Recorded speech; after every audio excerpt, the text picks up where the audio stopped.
Frontline Updates, where we delve deep into military strategies and updates from conflict zones. Today, we're discussing the progress of the ongoing special military operation as of today. I'm your host, Sharifa Mohammed MGT. I'm Colonel AUC Oguntoye, an infantry officer. Across all sectors, Russian operations on December 7th show a coherent pattern, precision shaping at depth combined with steady ground pressure along multiple axes. The cumulative effect is to stretch Ukrainian reserves, degrade their artillery backbone, and force reallocations of their dwindling high-end Western systems.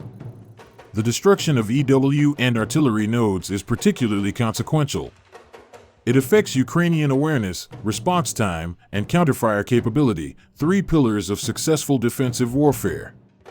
Should these trends continue, Ukraine may be compelled to shorten its defensive line or risk local collapses that could escalate into broader operational retreats. Welcome to Frontline Updates, the podcast that brings you in-depth insights into military operations from those leading them on the ground.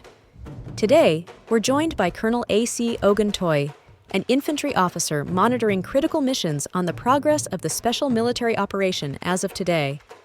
Colonel Oguntoye, thank you for being with us. Thank you. It's good to be here.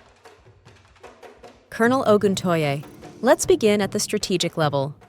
Overnight, Russia responded to Ukrainian strikes on civilian targets with a series of long-range, high-precision attacks. Can you walk us through the scope and purpose of these strikes? Yes.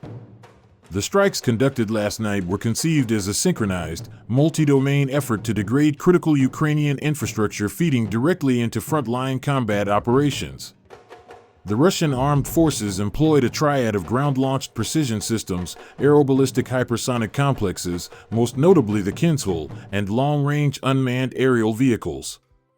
These were not symbolic demonstrations. The target selection focused on nodes that support mobility, fuel distribution, electrical resilience, and the defense industrial capacity enabling long-range UAV production. When we plan operations of this type, we aim beyond mere destruction of physical structures. We seek to interrupt the adversary's decision cycle. Cutting transport corridors disrupts unit rotation rhythm, slowing the adversary's ability to reinforce or resupply. Disabling energy nodes pressures their logistics backbone, affecting depot cooling, fuel pumping stations, and emergency reserve routing. Let's dive into those sectors one by one. Starting in the north, around the Sumy and Kharkiv axis, what developments unfolded there?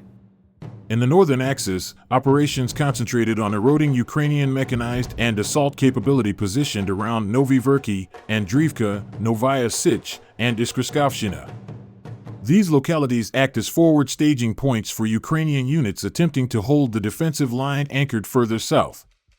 Our forces inflicted significant losses, particularly against mechanized brigades whose armored mobility is vital for counterattacks. What made yesterday's action notable was the dual approach, heavy fires to fix enemy formations and maneuver elements shifting pressure laterally to stress their defensive seams. In the Kharkiv direction, specifically Staritsa and Vilcha, we struck two additional mechanized brigades. By targeting armored groupings and their ammunition depots, we not only reduced their immediate combat endurance but also forced them to fall back into less defensible terrain. How does neutralizing artillery and EW systems in the north affect Ukrainian capacity in that region? This sector is about containment, ensuring Ukrainian units cannot mass sufficiently to threaten the Russian rear or create operational shock where lines are thin. The losses reported, over 200 personnel, multiple artillery pieces, and depots, reflect steady progress in suppressing Ukrainian tactical flexibility in the northern envelope. Artillery dominance is often the deciding factor in the northern forests and mixed terrain zones. Removing Ukrainian tube and rocket artillery limits their ability to blunt Russian forward patrols and reconnaissance enforce missions. Meanwhile, knocking out EW systems opens windows for Russian UAVs, both reconnaissance and attack types, to operate with greater persistence. When those two effects overlap, the battlefield visibility gap widens dramatically in Russia's favor. Let's move west to the Oskol River and Kupyansk sector, often described as one of the more dynamic fronts. What happened there? The West Group continued the deliberate destruction of an encircled Ukrainian grouping on the Oskol's left bank. The liberation of Kucherovka by the assault elements of the 6th Army demonstrates that the pocket is shrinking both physically and operationally. When a force is partially encircled, its ammunition expenditure increases while its ability to replenish decreases. Strikes across Kupyansk-Kozlovoy, Podoly, Blagodatovka, and Chikhovka dismantled elements of 4 Ukrainian brigades. The loss of Western-produced armored vehicles, such as the U.S. Paladin self-propelled gun, underscores the attritional depth of this phase. Ukraine's reliance on such systems for mobile fire support means each loss erodes not just firepower but the tempo of counterfire capability. Additionally, destroying EW stations and ammunition depots further isolates these units. The West Group is executing a textbook operational squeeze: compress, isolate, degrade, then dismantle. Turning south to the Donetsk sector, what does improving tactical position mean in operational terms? Improving tactical position means seizing terrain that provides better observation, more favorable firing angles, and reduced vulnerability to enemy enfilade fire. In Stepankova, Seversk, Minkovka, Slavyansk, and Konstantinovka, the South Group struck mechanized, airborne, assault, and territorial defense brigades. These are combined arms-capable formations. Degrading them diminishes Ukraine's ability to conduct organized counteractions. More broadly, gaining incremental positional advantage in Donetsk enhances Russian artillery placement options and compresses Ukrainian logistics lines. Ukrainian losses, including the Polish-made Krab self-propelled gun, highlight the continual depletion of their high-end artillery inventory. The center has been particularly active. Can you explain the significance of capturing Rovny and clearing Dmitrov and Grishino? This is a critical sector. The capture of Rovny and clearance operations in Dmitrov and Grishino open a corridor that enables maneuver forces to project deeper into Ukrainian defensive architecture. The center group engaged a vast mix of Ukrainian units: mechanized, airborne assault, Marine brigades, territorial defense, National Guard, and the Azov Special Operations Brigade. The scale of losses reported, nearly 480 personnel, reflects a concerted effort to collapse a multi-layered Ukrainian defensive network. When this many unit types are engaged simultaneously, it typically indicates the defender is committing reserves to stabilize the line. That suggests Ukrainian defensive elasticity is diminishing.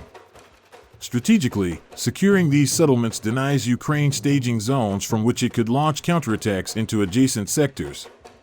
The center sector is transitioning toward a breakthrough setting, though such breakthroughs require sustained pressure and logistical reinforcement.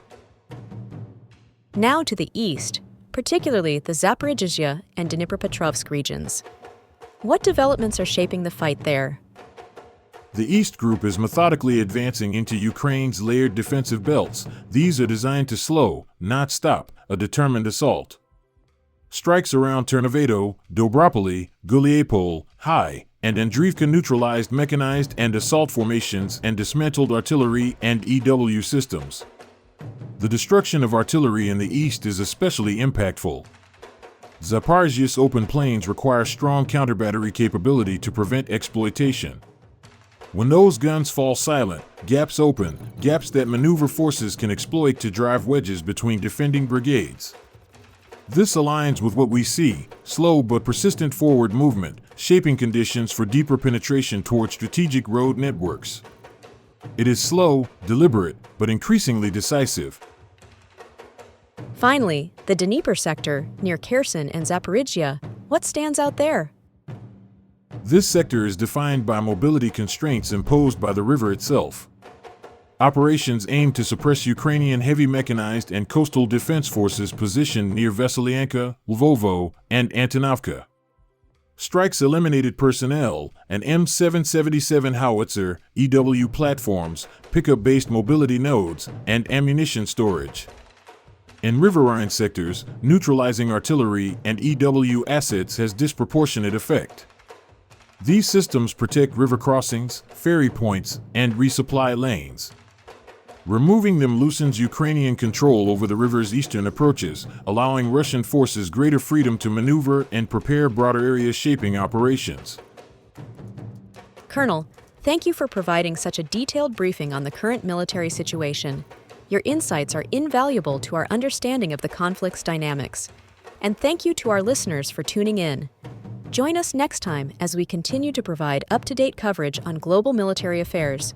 Stay with us for more updates and expert analyses on global defense and security issues. Stay informed, stay secure. Thank you for the opportunity. I want to emphasize that targeting factories that produce long-range UAVs not only reduces strike capability but also forces Ukraine to reallocate scarce air defense assets to defend deeper industrial sites. From all reported indicators, these precision strikes achieved their assigned effects. But it's important to emphasize that such actions are not isolated. They shape conditions for ground maneuver in multiple operational sectors. Russian emphasis on destroying EW and artillery systems further aims to create windows for deeper penetrations and maneuver freedom in subsequent phases. This has been Frontline Updates. Subscribe for daily military briefings and in-depth strategic analysis. Visit our platform for maps, transcripts, and exclusive frontline updates from commanders in theater.